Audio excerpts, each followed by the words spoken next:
Today, we're going to delve into a case that has haunted a generation. A story that sits at a chilling intersection of brilliance, betrayal, and a justice system that seemed to fail at every turn. It's the story of Zhu Ling.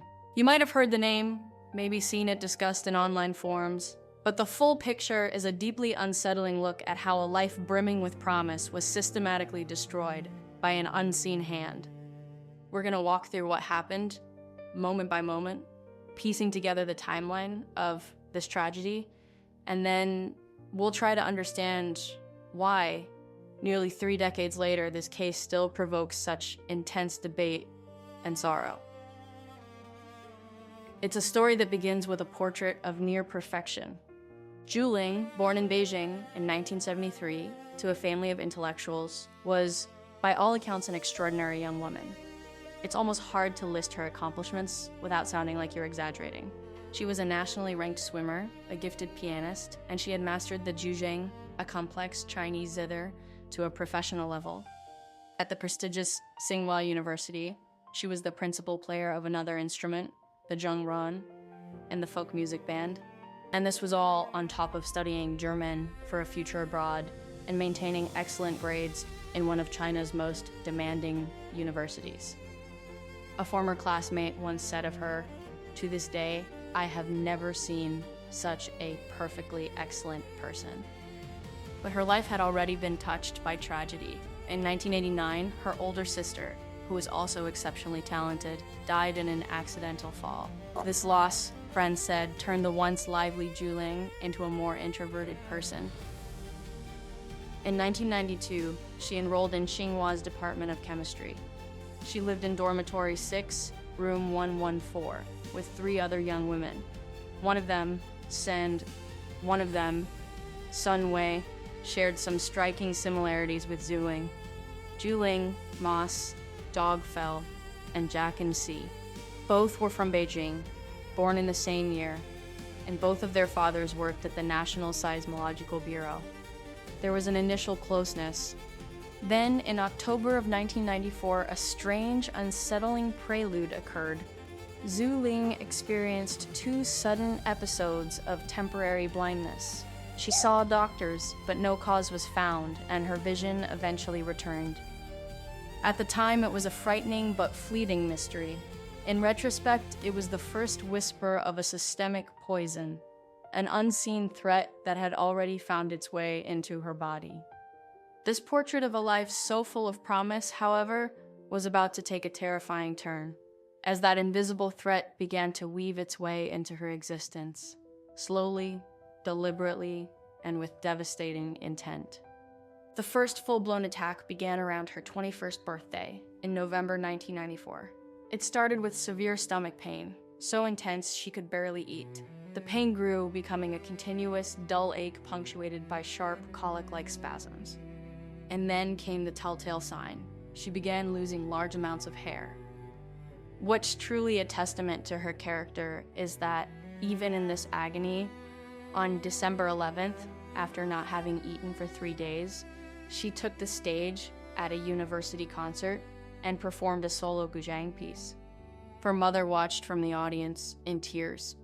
The very next day, the pain became unbearable. She went home and was eventually admitted to a hospital with the vague diagnosis of abdominal pain, hair loss, and joint pain to be investigated. By then, all of her hair was gone.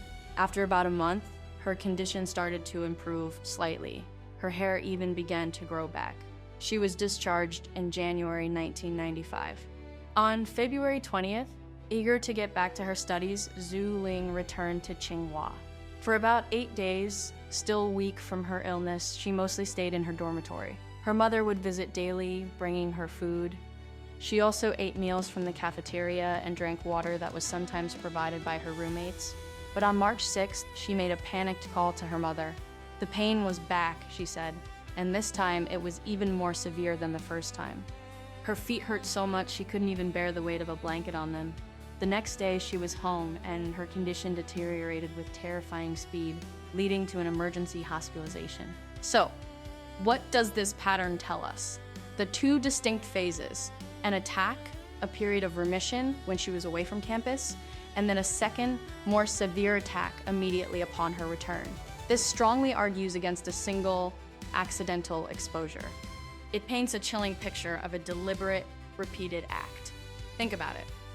The poisoner strikes once, their victim recovers, and then, the moment she returns to what she thinks is a safe environment, her own dorm room, they strike again, this time with a more devastating dose. The focus narrows dramatically to her immediate surroundings and the people within it.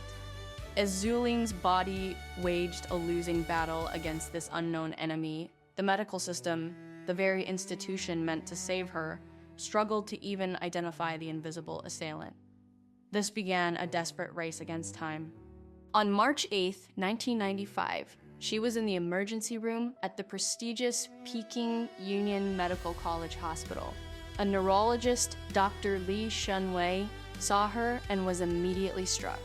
He noted her symptoms were very similar to a thallium salt poisoning case at Tsinghua University in the 1960s.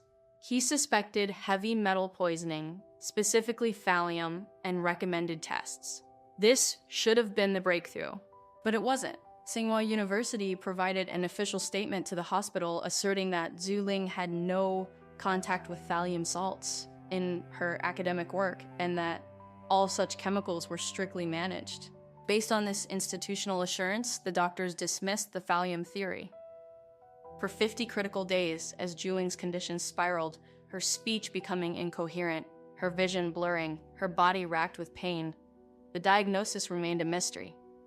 They performed invasive, painful tests, but the crucial test for heavy metals was never done.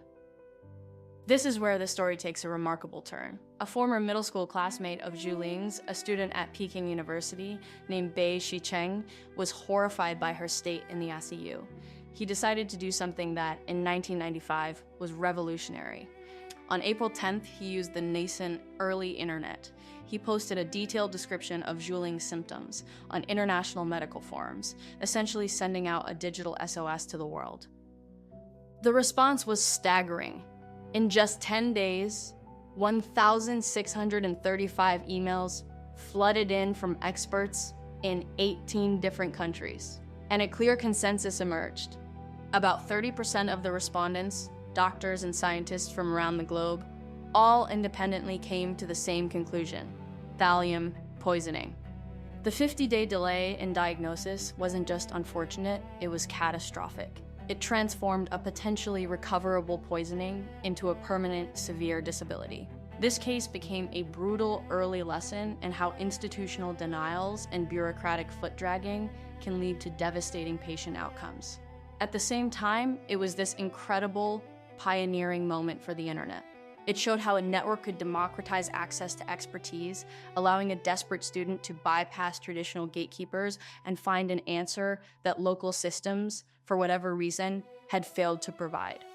The principle that time is brain, or in this case, time is the nervous system, was tragically and permanently proven. With the correct diagnosis finally confirmed, the focus shifted from saving Zhu Ling's life to finding justice. But the path ahead was riddled with even more perplexing obstacles and deeply suspicious events. Armed with the information from the internet, Zhu Ling's parents found Professor Chen Jinyang, a specialist in thallium detection. On April 28, 1995, the results came back. The levels of thallium in Zhu Ling's body were hundreds, even thousands of times higher than normal. It was a lethal dose. Professor Chen's conclusion was stark and immediate. This was not an accident. Given the prolonged agony of thallium poisoning, suicide was incredibly unlikely. This, he stated, was murder. The police officially opened the criminal investigation on May 7th, but here's a critical and deeply suspicious fact. In the 9-day window between the confirmation of poisoning on April 28th and the police opening their case, Zhu Ling's dormitory room was never sealed. The university claimed they couldn't because of an upcoming school anniversary and student travel plans. During that 9-day period, a strange theft occurred in room 114. Zhu Ling's money and other valuables were left untouched. But her personal items, her toiletries, cosmetics, her water cup, the bottles from her traditional Chinese medicine, all went missing. It's hard to see this as anything other than a deliberate attempt to destroy evidence, carried out by someone who knew exactly what to look for and had access to her work. Police eventually interviewed classmates and roommates, including Sun Wei. In 1997, she was brought in for 8 hours of questioning and was formally identified as a criminal suspect. However, she was released, and no charges were ever filed against her or anyone else. One small, fascinating detail is that police at one point asked Zhu Ling's father if he'd had any conflicts with Sun Wei's father during the Cultural Revolution, suggesting they were exploring complex motives far beyond simple campus rivalry. But ultimately, the trail went cold. Despite widespread public speculation that has continued for decades, especially online, the case remains officially unsolved. So, when we pull back and look at the entire tragic story, what are the core things we need to take away? First, the Zhu Ling case is a profound tragedy, a story of an insidious, deliberate act of poisoning that destroyed a life of incredible potential. Second, the critical 50-day delay in diagnosis, a delay that was actively worsened by Tsinghua University's official misdirection, is what turned a potentially recoverable condition into one of permanent, severe disability. Third, this case represents a groundbreaking, life-saving moment for the early internet, showcasing its power to connect people and knowledge across the globe when traditional systems fail. And finally, the suspicious disappearance of evidence and the ultimate failure to bring anyone to justice have created a deep and enduring public distrust, fueling decades of speculation and a sense that the truth was buried. The Zhu Ling case is more than a medical anomaly or a cold case. It's a chilling narrative woven from brilliance, betrayal, systemic failure, and the nascent power of the internet.